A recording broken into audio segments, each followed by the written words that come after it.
Halo semua, di video kali ini saya akan berbagi tentang satu kasus hukum yang pernah terjadi di Singapura. Saya kasih judul Pohon Tinggi Mengundang Badai. Actually itu dalam bahasa Mandarin dan mirip-mirip seperti ini. Jadi ceritanya ada dua orang kaya, sebutlah si wanita dan si pria. Mereka bertikai gara-gara pohon. Ya. Dan pertikaiannya berlangsung dengan serius sampai akhirnya mereka masuk ke pengadilan. Jadi kalau diilustrasikan kurang lebih seperti ini. Ada pria, ada wanita, rumah mereka berdua seperti ini, ada pohon, dan pohonnya itu agak masuk ke wilayah rumahnya si pria.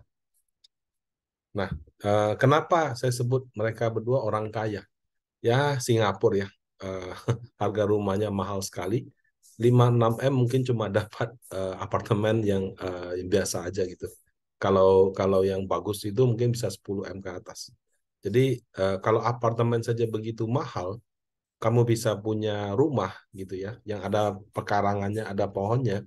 Ya itu kalau bukan warisan dari orang-orang lama, ya pasti keluarga berada sekali gitu. Nah, kemudian dalam cerita ini wanita itu juga punya sport car gitu ya. Nah, dan lebih lengkapnya adalah sebagai berikut.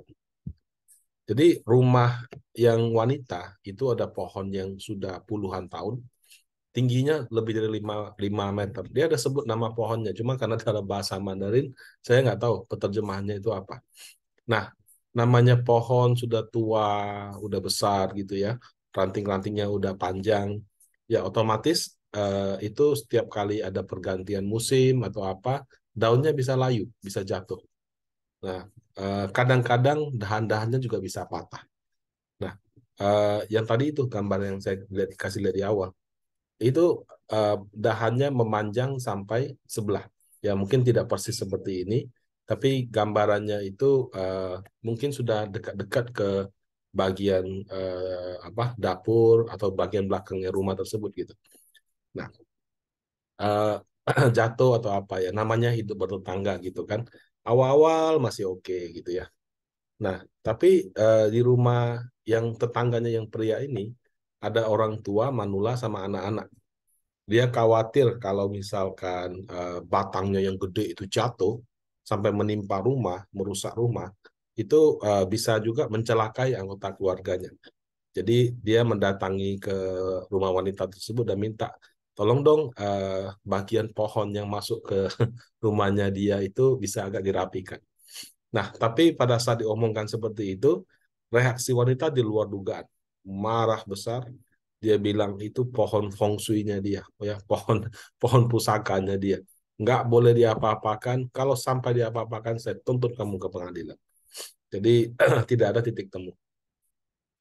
Nah, eh, karena tidak ada titik temu, ya, yang yang prianya mengambil keputusan sendiri.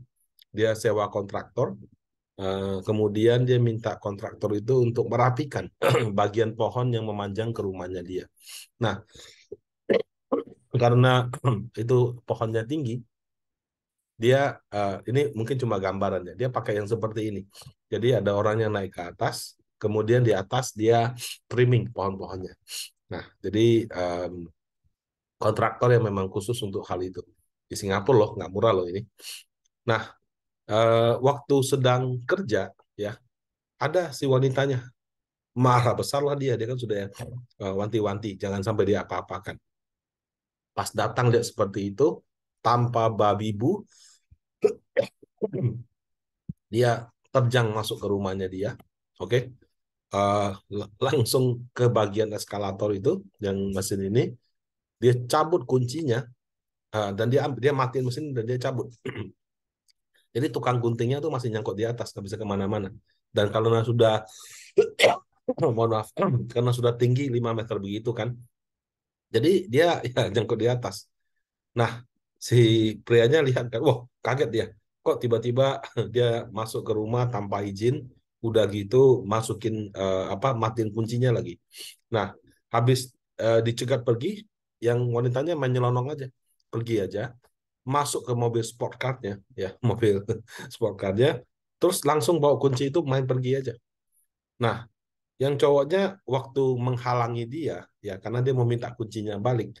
Katanya yang wanitanya nggak peduli. Jadi pergi aja dan hampir menyerempet dia. Ya pengakuannya pria ya.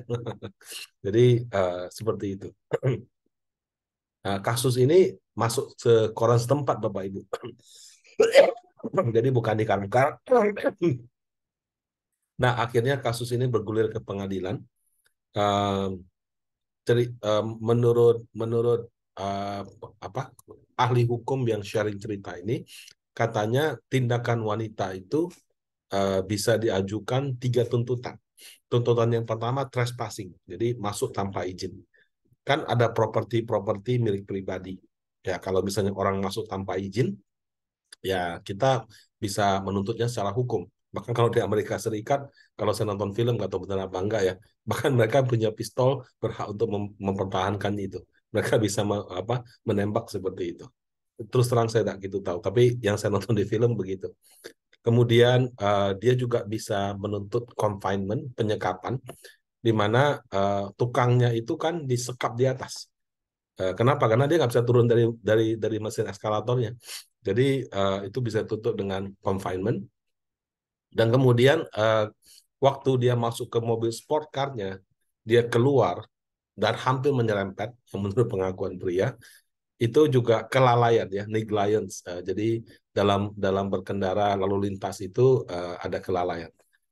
Nah, jadi ada kemungkinan bisa tuntut itu. Bahkan ya, kalau misalkan pada saat proses dia ngambil kunci, bawa sport car-nya, pergi begitu, di sekeliling situ ada orang tua, ada anak-anak kaget, jatuh, luka, nangis, itu bisa ditambahkan lagi mencelakakan orang lain. Jadi tindakan yang didasari emosi ini memang berpotensi ya secara hukum gitu ya. Akhirnya ceritanya bagaimana, apakah di penjara atau tidak, dan penjaranya pidana atau perdata, nggak ada yang tahu ya. Jadi kalau di Singapura itu dari yang saya sebutkan di atas ya, trespassing, confinement, negligence dalam berkendara ya. Jadi kelalaian berkendara itu ada yang sifatnya hanya perdata, di mana A menuntut B, ada juga yang sifatnya pidana, ya karena mengancam keselamatan seperti itu. Nah kalau sudah mengancam keselamatan, itu bisa saja nggak denda aja nggak cukup, bisa masuk penjara. Nah, jadi di sana cukup serius ya, apalagi reputasi Singapura kan cukup terkenal.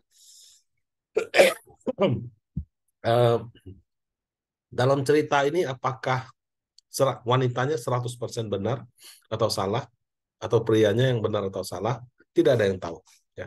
Karena kan kita hanya berdasarkan kalau yang saya dengar dia baca dari berita. Kalau saya dengar dia baca, saya interpretasikan.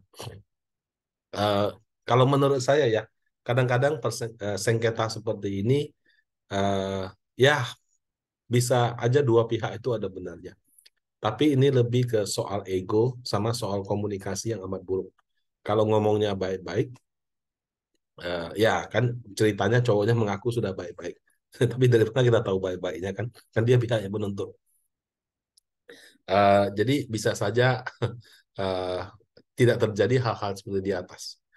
Nah, dalam hal komunikasi ya, dalam dalam bahasa Mandarin itu ada istilah 大事化小, 小事化无, yang kurang lebih ya, masalah besar jadi kecil, masalah kecil jadi nggak ada masalah.